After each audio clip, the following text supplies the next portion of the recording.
Happy Monday, everybody. This is the third time I've tried to record this morning. Every time I start, somebody emails, somebody calls. Crazy morning. Anyway, I apologize. Not like I expect you're sitting on the edges of your seats waiting for this big video, but I don't like to disappoint, I tell you. All right, let me begin with just a couple of things. First of all, great meeting with everybody last week. Those of you that I got to see either virtually or face to face. Those of you that I didn't get to meet, and hopefully I will before too long. I just love being able to put faces to the names and all of that good stuff.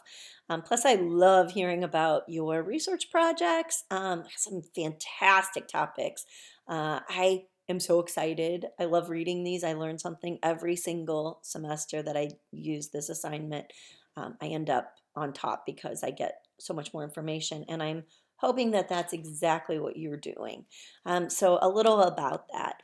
First of all, everyone, your annotated bibs and proposals were in last night.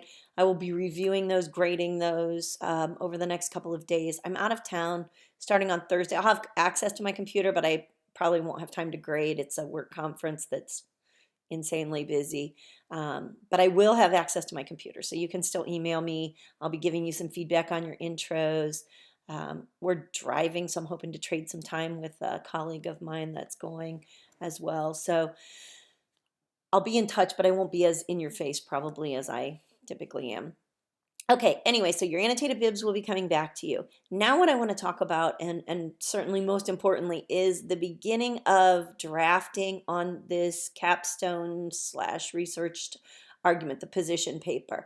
I have a module that's chock full of resources for you. Please, please, please work your way through those. All right, there's everything from like beginning, basically like working your way from this narrow subject matter or this large subject matter into an actual workable, manageable thesis statement, the power of thesis statements, the use of different rhetorical appeals. How are you going to build your own credibility? How are you going to make emotional appeals, but not too many emotional appeals? How are you logically going to design this argument for an audience who will appreciate, if not change his or her opinion, at least appreciate, understand, and respect your position because it's valid, it's logical, it's well argued.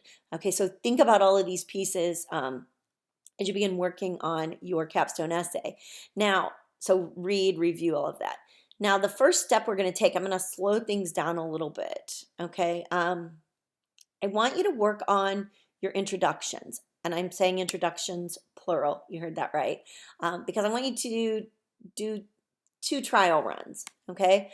I want you to, for sure, everybody has to do one introduction where they begin the movement into their subject matter by linking it to a current event. Okay, so or a recent, fairly recent event. So something that brings the relevance of this topic into focus for your reader. All right, so if you're writing about, let's say you're writing about sexism, or you're writing about this, certainly there is a lot in the news right now that you could reference as a means of getting into your subject matter.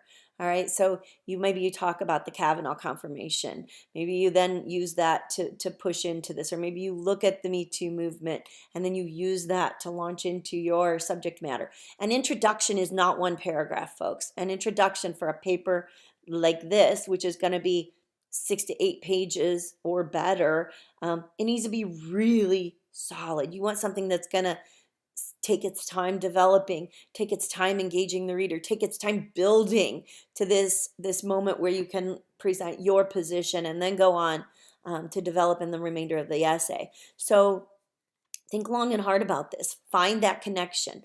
It needs to be rooted in a real source too. So I don't want you to just vaguely allude to something that happens or has happened. I want you to find something concrete that you can reference. All right, at least just by virtue of its presence in the news. So I want you to write one intro that moves you into the essay that way. The other one, it's all up to you. Maybe you want to begin with staggering statistics. Maybe you want to begin with your position. Maybe you want to have an anecdote. I want you to think about different ways of getting into this essay. It is critical for setting the tone, and you want that introduction to give you the opportunity to preview, or for your reader to preview what's about to come at them. Think about what you like to read. If you start something and it's super boring from the onset, you are not likely to continue. So you need to find that bridge to your reader, that connection that allows you to build some intrigue. All right, present something of interest to that particular, to all readers, and that's what I want you to start with. So I need you to work on your introductions, and I want you to try both styles. I want them to be different, okay? Because this is kind of like, oh, like a sampling of things. Hey, I really like this one, and this might lead me in this direction. Oh, wait, nope. Instead, I really like that one. And we're going to do some peer reviews on those. So I'm going to put you into some groups where people can look and go, hey, you know what? I really want to read that one. Like, that's intriguing to me.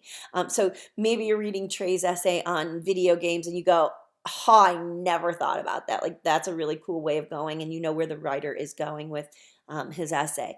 Or, maybe you look at Gabby's paper and you're like, oh my gosh, I never thought for a second about how important this was in sports or whatever. Like, these are things that should pique your interest as a reader. So you want to devise something that's engaging for your audience. So think about that. And you want it to be polished. I don't want a 1-paragraph intro. I want a 2-paragraph intro, a 3-paragraph intro.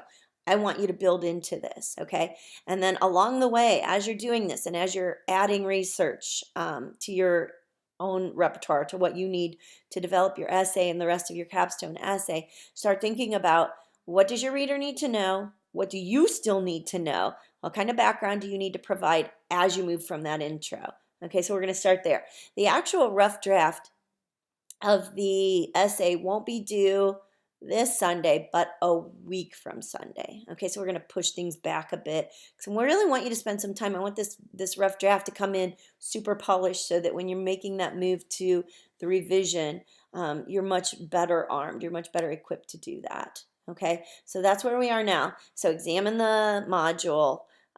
Begin drafting on that intro. You have a new hot topic essay for this week. I think it's interesting. It's impossible. You have to have been living under a rock not to have heard some of the controversy surrounding the Kavanaugh confirmation.